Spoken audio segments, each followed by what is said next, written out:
এবং ওই যে ঢাকা মহানগরের একজন নেতা আছে যে নয়ন, ও যে টাকা চাঁদাবাজি করেছে, দুর্নীতি করেছে, এই টাকা দিয়েও একটা বাংলাদেশে গণভোট হওয়া সম্ভব।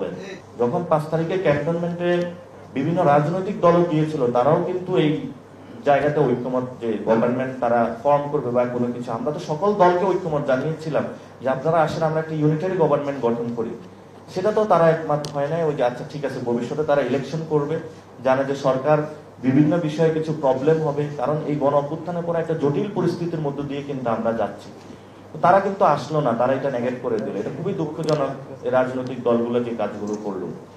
যাক, এই লোকটা এখন আসছে, এই লোকটা আমরা সম্মান দিয়ে বিদায় করতে হবে।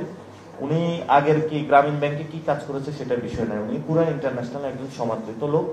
তো সেই জায়গা থেকে উনি কিন্তু একটা ইউনিটির জায়গায় কাজ করে চলছেন। এখন যদি তাকে কেউ প্রতারক বলে বা কোনো কিছু, এটা তো আসলে আমরা মনে করি যে একটা ক্ষমতার জন্য বাংলাদেশকে একটা অস্থিতিশীল জায়গায় নিয়ে যাওয়ার জন্য। জামায়াত বলে যে বিএনপির সরকার, এটা আবার বিএনপি বলে জামায়াতের সরকার।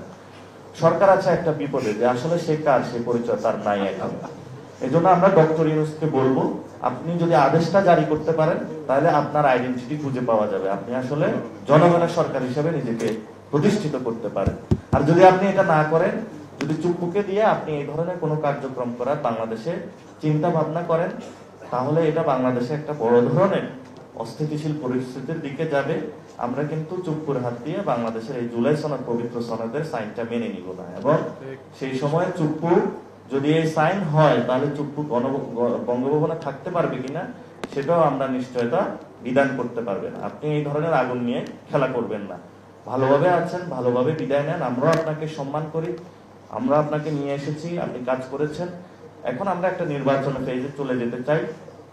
নির্বাচনের মধ্য দিয়ে পিপল যাকে ভোট দেয়, এটা জামায়াত ইসলামীকে দেখ, এনসিপি কে দেখ, খেলাফত মজলিসকে দেখ, ইসলামী আন্দোলনকে দেখ, বিএনপি দেখ, আমরা একটা পর্যায়ের মধ্য দিয়ে আমরা গণতান্ত্রিক ওয়েতে যাই।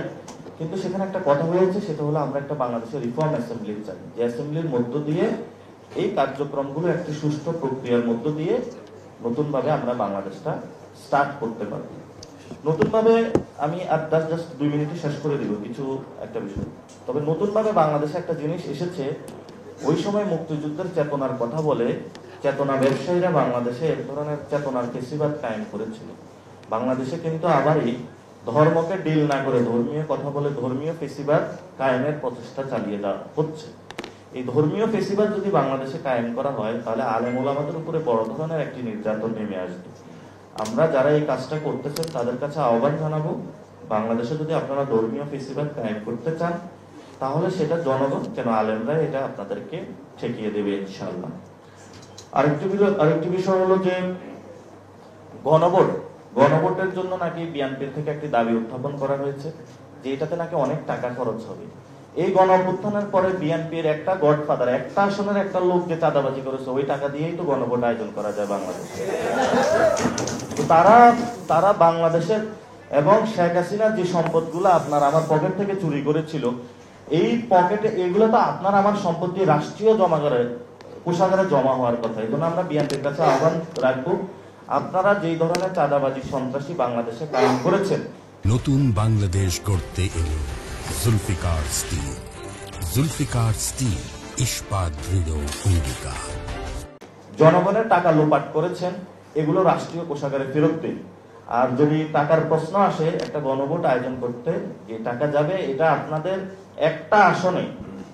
এবং ওই যে ঢাকা মহানগরের একজন নেতা আছে যে নয়ন, ও যে টাকা চাঁদাবাজি করেছে, দুর্নীতি করেছে, এই টাকা দিয়েও একটা বাংলাদেশে গণভোট হওয়া সম্ভব। আরেকটা হলো যে আমরা ওনাদেরকে এতদিন জমজমের পানি দিয়ে পরিষ্কার করতে চেষ্টা করেছি, এখন ওনাদের মাথাও ক্লিন হয় নাই, বডিও ক্লিন হয় নাই, কিছু নাই। এই জন্য আমরা মনে হয় এখন ওনাদেরকে বুড়িগঙ্গার পানি দিয়ে একটু পরিষ্কার করতে হবে। যদি আমরা এই ধরনের যারা সিনিয়র নেতৃবৃন্দ আছেন রাজনৈতিক এই জন্য অপসংস্কৃতি থেকে যদি লাঠালাঠি পাল্লাপাল্লি এগুলো থেকে যদি আপনারা বেরিয়ে আসতে না পারেন, তাহলে আপনাদেরকে আমরা বুড়িগঙ্গার পানি দিয়ে একটু গোসল করাবো, যাতে হলো ভবিষ্যতে আপনাদের ব্রেনটা একটু খোলে। আর এর চেয়ে তো আর মকারি আপনাদেরকে করতে পারি না। আমাকে এমনি বলা হয়ে থাকে আমি নাকি বিএনপির ব্যক্তিগত বা জামায়াতের বিরুদ্ধে কথা বলি। আমার তো ভাই আপনার সাথে কারোর সাথে পার্সোনাল কোনো ক্ষতি বা সম্পর্ক নাই।